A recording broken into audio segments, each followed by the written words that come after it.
নমস্কাৰ, মই জ্যোতিষী ডক্টৰ নয়নজ্যোতি শৰ্মা। আজি বাস্তুক্ষেত্ৰ পৰিদৰ্শন কৰিবৰ বাবে আহিছোঁ গুৱাহাটীৰ পাণ্ডুলৈ। আহিয়েই প্ৰথমতে কম্পাছটি বহাই দিশটো নিৰ্ধাৰণ কৰি ল'লোঁ, কিয়নো গুৱাহাটীত কম্পাছ অবিহনে দিশ নিৰ্ণয় কৰাত যথেষ্ট অসুবিধা হয়। এই প্ৰজেক্টটো G+1 প্ৰজেক্ট। মই অহাৰ আগতেই তেওঁলোকে প্ৰায় ঘৰখনৰ 70% কাম তেওঁলোকে কমপ্লিট কৰিছে।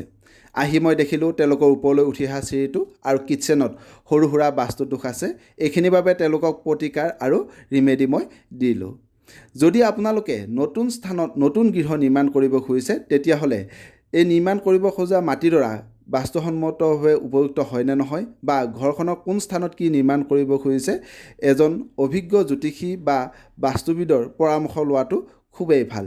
কিয়নো ঘৰখনত যদি কেতিয়াবা নিৰ্মাণ কৰোঁতে বাস্তুদোষ থাকি যায়, তেতিয়াহ'লে এই ঘৰখনত বাস কৰা ব্যক্তিসকলে চিৰজীৱন এই বাস্তু সমস্যাৰ সন্মুখীন হৈ আহিব লগা হয়, যাৰ ফলত তেওঁলোকৰ ঘৰখনৰ আৰ্থিক সমস্যাৰে দেখা দিব পাৰে, তেওঁলোকৰ পৰিয়ালৰ লগত মনোমালিন্যৰ সৃষ্টি হ'ব পাৰে, তেওঁলোকৰ ঘৰখনৰ পৰিয়ালৰ স্বাস্থ্যৰ সমস্যা সঘনাই আহি থাকিব পাৰে, ছাত্ৰ ছাত্ৰীসকলৰ পঢ়াত বাধা আহিব পাৰে, বা কৰ্ম সংস্থাপনৰ ক্ষেত্ৰত তেওঁলোকৰ বাধা আহিব পাৰে, বিবাহৰ ক্ষেত্ৰত ল'ৰা ছোৱালীৰ বাধা আহিব পাৰে। সেইবাবে গৃহ নিৰ্মাণ কৰাৰ আগতে এজন অভিজ্ঞ জ্যোতিষী বা এজন বাস্তুবিদৰ পৰামৰ্শ লোৱাটো খুবেই ভাল। ধন্যবাদ।